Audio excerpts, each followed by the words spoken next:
Hey man, I have a quick ask of you.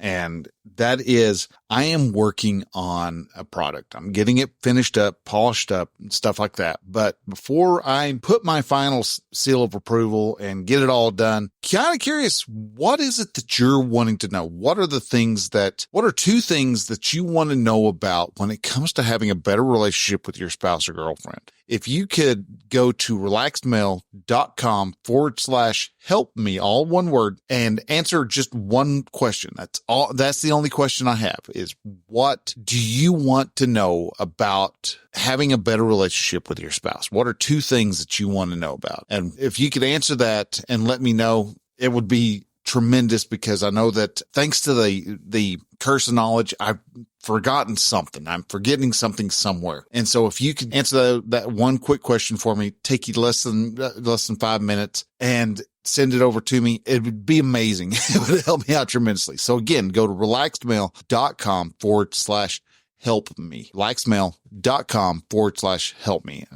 Be appreciated if you could help me out on this. Now back to the show.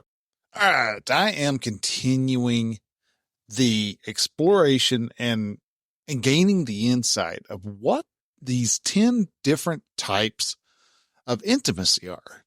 Last week we talked about emotional.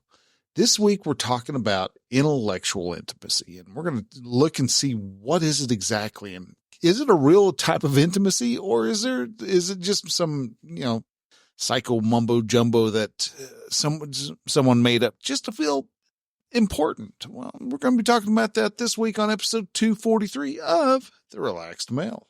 This is The Relaxed Male, a show that comes to you each week helping men to remove the nice guy from their life so they can actually live their life on their terms.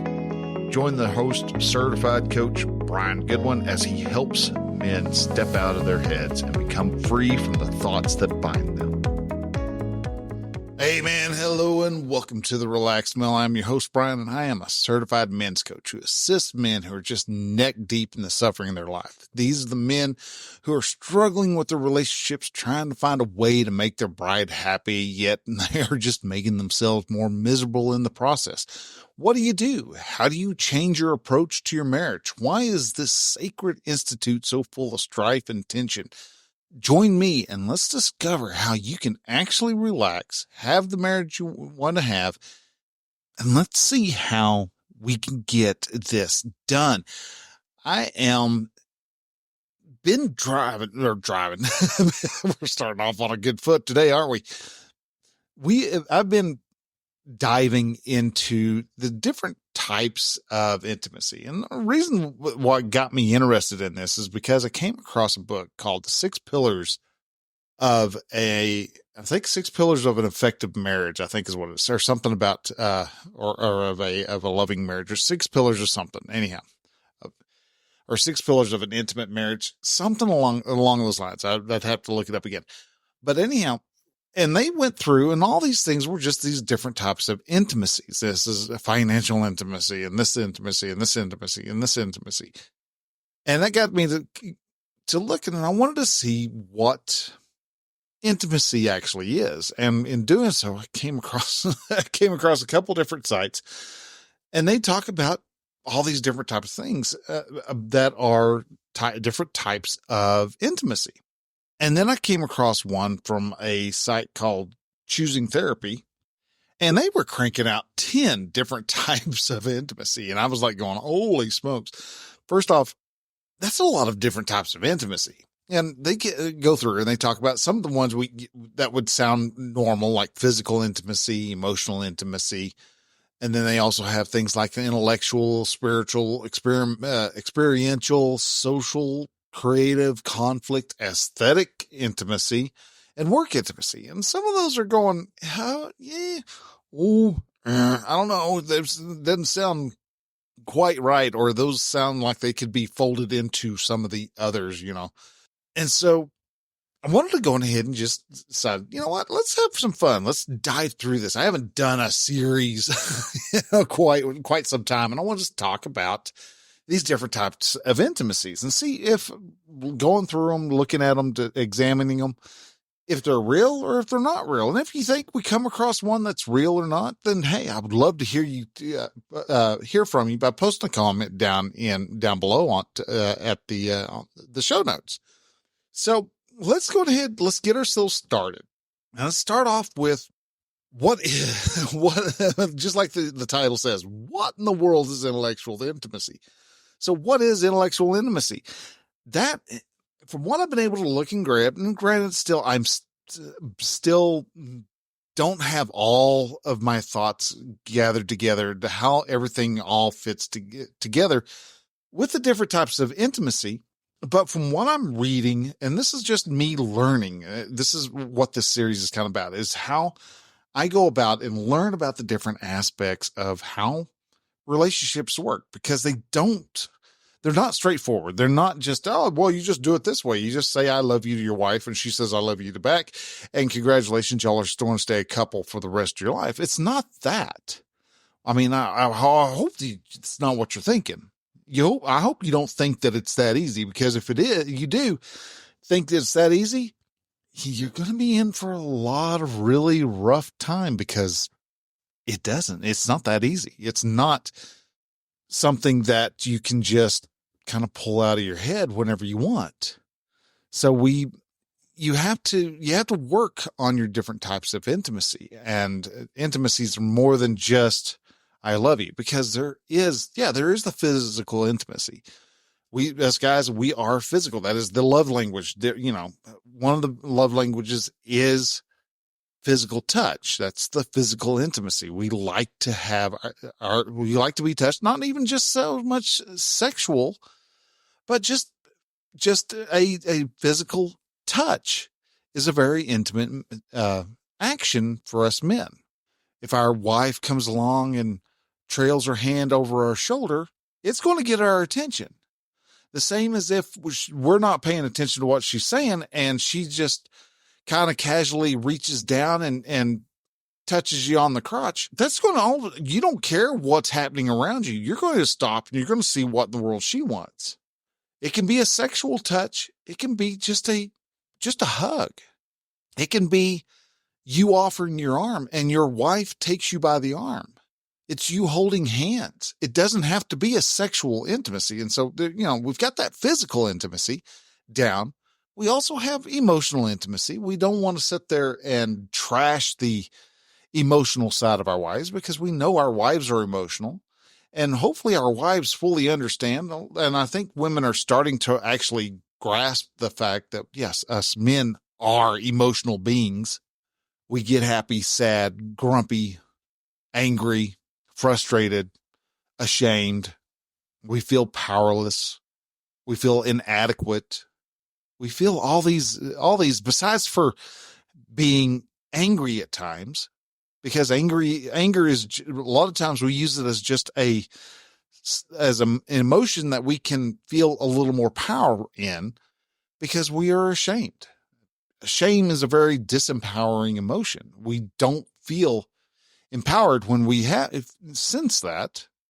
When we have that feeling of shame or inadequacy, we are very disempowered. And so we're going to come up with something that gives us a little more power. And sadly, we overcompensate a lot of times, and we go from shame into anger. And with anger, we decide, oh, well, I better act upon my anger. And so we dive into aggression, and that never works.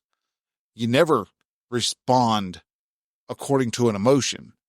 And that's the big problem a lot of us guys do, is we respond according to our emotions. So we have that. So we want to dive into the next one down, and that is intellectual. What is the intellectual intimacy?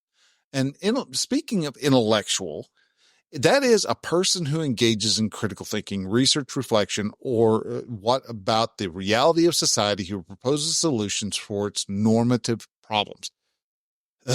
Okay. Whoever, somebody who is pompous when they write normative, heteronormative, or blah, blah, blah, normative, or whatever normative. That's that's one of those words where you're like, oh, really, dude, please. You just said normative. It's along the same lines as problematic. That's very problematic. And so But an intellectual, so thinking, that's what we're talking about, is your thoughts. How intimate are you and your wife's thoughts together? When you share your thoughts and she shares her thoughts, how are y'all doing together? That's what we're talking about. So intellectual intimacy is the respect for each other's thoughts and insights. And this is, I think that this type of intimacy is one of the first ones to go when we start down the path of losing our intimacy. We start having those internal arguments with each other. So, I don't know if you've ever had it. I typically do. I'll sit there and I will have a argument with my wife, but it's only in my head. And we get these fights going on, and you're showing her what's for. You're giving your wife a full dressing down, just blah, blah, blah. You're just telling her all your thoughts, all your frustrations, all your anger. And these are important thoughts to have. But the problem that we're having is that we're using it as a means to fantasize about essentially just emotionally and intellectually just defeating our wife. And that's one of the reasons why that type of action that we have, when we're getting into those, if we're in those points where we're just having mental arguments with our wife and we are showing her, our intellectual superiority, you're decreasing and destroying the intellectual intimacy that you have with your wife, because you will notice that you do not respect her when you see her in person. One of the greatest ways you can develop intellectual intimacy is when you find yourself having these mental arguments with your wife, stop and let her win mentally. And it sounds so counterintuitive. It sounds so off. It's like, well, who does it matter? It matters to you, because again, you just shown her up one side, down the other. You didn't take anything that she was going to say as gospel, and you just showed her exactly how wrong everything was. But intellectually speaking, you basically were just going, F you. I don't care what you think. It's not important to me. Your thoughts aren't important. I don't need to hear from you. And because of that, we don't have the intellectual intimacy. We do not respect the thoughts she has. All of a sudden, our wife comes up with this idea, and you're just, instead of entertaining the idea and hearing it out, you're instantly going, really? Oh my God, she doesn't have a clue as to what she's talking about. This is terrible. This is horrible. Yada, yada, yada, yada, yada. When you don't have intellectual intimacy, you're not going to seek her out for her thoughts and insights. Yet that is one of the big things you married your wife for. If you're going to go on to conquer the world together, you have to be able to listen to what her thoughts are. You have to be able to hear what her insights into what is going on. That's one of the reasons why men, no matter what the woke folks, the progressive people of society want to try to say, this is why men and women are different. And this is why it is good for men and women to be different. Men, whether you think you're a woman or not, is going to go off and have a different way of processing thoughts, processing a circumstance, than a woman who is a woman, no matter whether she thinks she is or not. I mean, this is the reason why so many times, if you watch somebody who is, trans oriented, you can kind of pick out those who are playing as a different sex, because they don't respond to stimuli as that sex would.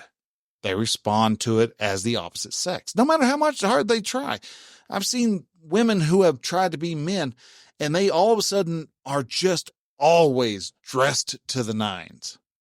Now, are all men slobs? No, not all men are slobs, but we also don't have every last hair in place, and we are buttoned up and we're immaculate and we're all accessorized, and we've got the little pocket square in our pocket going, and it matches our socks, but it doesn't match our tie. And whatever it is, it's all very intentional because we do not process information the same way as women do. And so this is why we need to respect that a woman is not going to think like you are.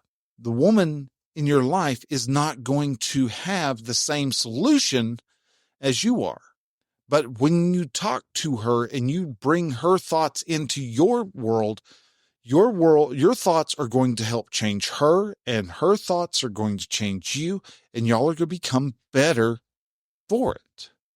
So this is why intellectual intimacy is important, because you're seeking each other's thoughts. You're looking at you're asking them, you're seeking them out for their opinions on what do you think you should do here? What shouldn't you do there?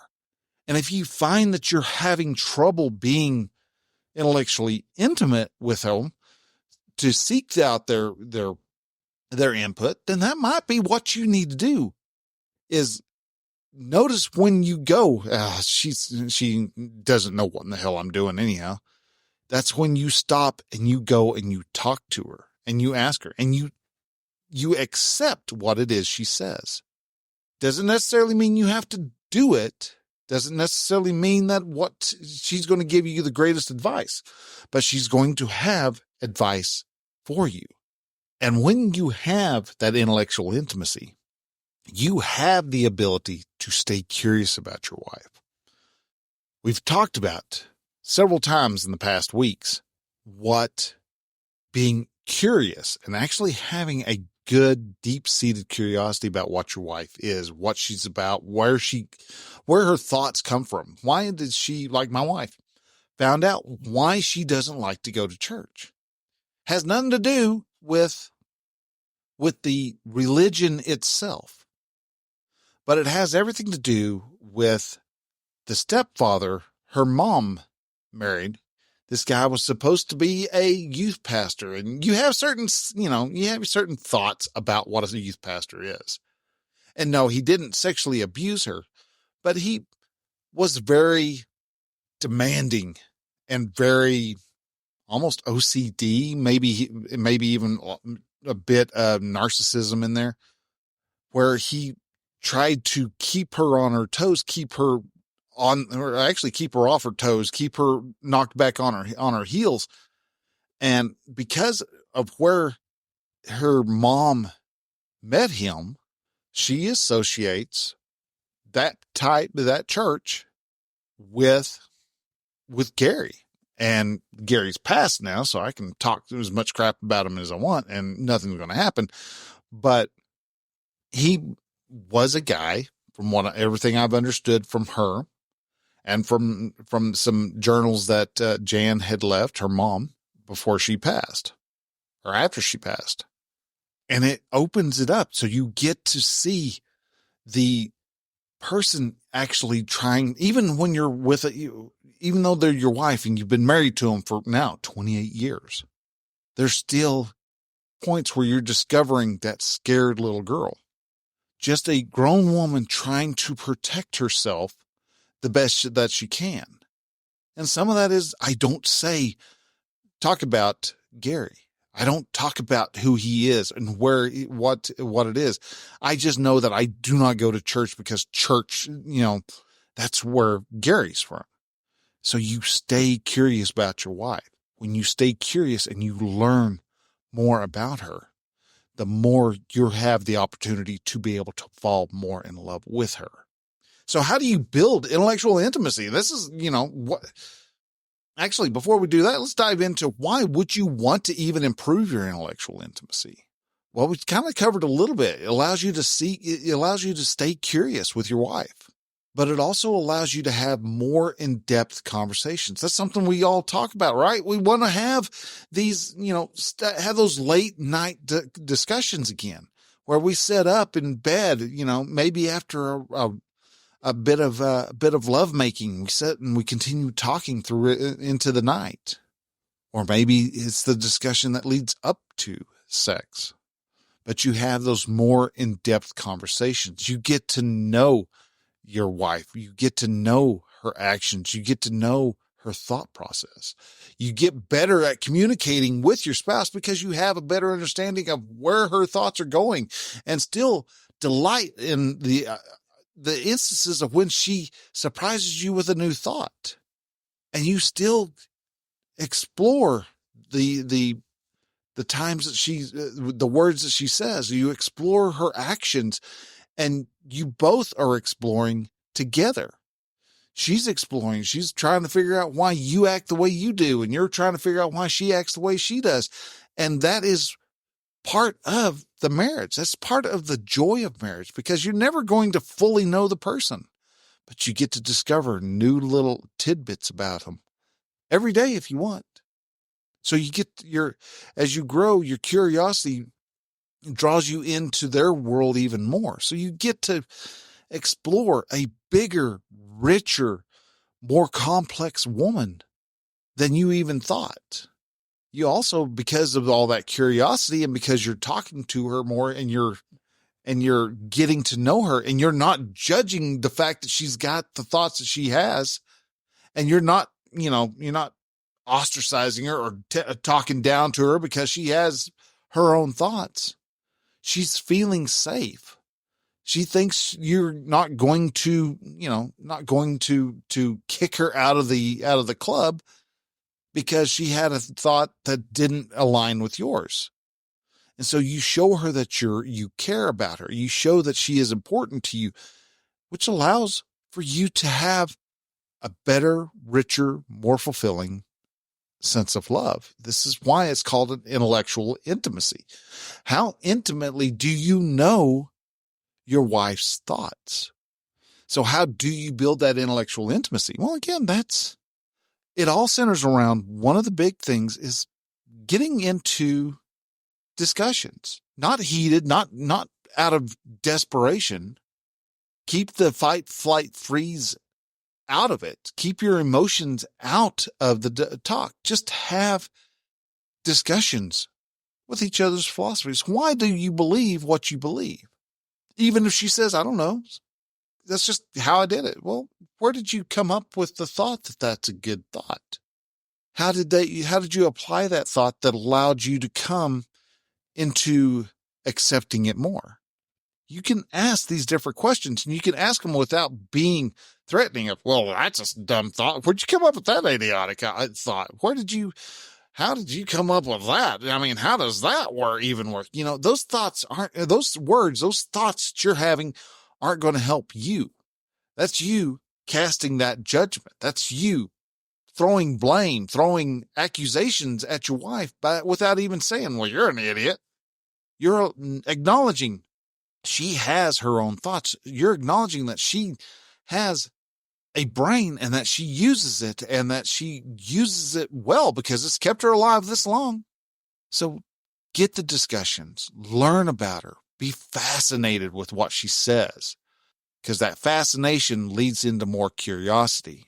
Something else that you can do is with that curiosity is just ask questions. You don't even have to share your side of the discussion, which sounds really weird. Well, how are you supposed to get more intimate if you don't get to share? Because she'll learn about you in other ways. She'll learn about you. She'll ask questions about it and may come back, next week. Might come back 2 years down, but she'll get back to it and she will ask you. But get curious. Ask her questions and ask questions about the answers that she gives. Ask more questions and come to understand her even more. The more questions you ask, the better that you're going to understand her, and then you're going to be able to grow. And another way that you can actually build intellectual intimacy is try learning something together. What is something she's been wanting to learn? Me and my wife, we went through yarn making, doing spinning, essentially as a spinning class, except we weren't on bicycles. We were using drop spindles. We learned to make yarn that way. it was fun. It was a good time. I had a great time learning, and it was easy. As long as you learned how to spin and stretch things out the right way, everything worked beautifully. If you went too fast, it would fall. You ever spindle would drop. But try learning together. Learn a language. That way you have somebody, one, you have somebody you can speak with. Two, she may have some way of helping associate words with you that works a lot better than what you're trying to do. I'm trying to learn Italian right now. And I see a lot of associated words, but I bet you if I was able to have conversations with somebody else, I probably have some more words associated. But if you want to be able to ask more questions, I do have a PDF that you can actually download and build your own intellectual intimacy.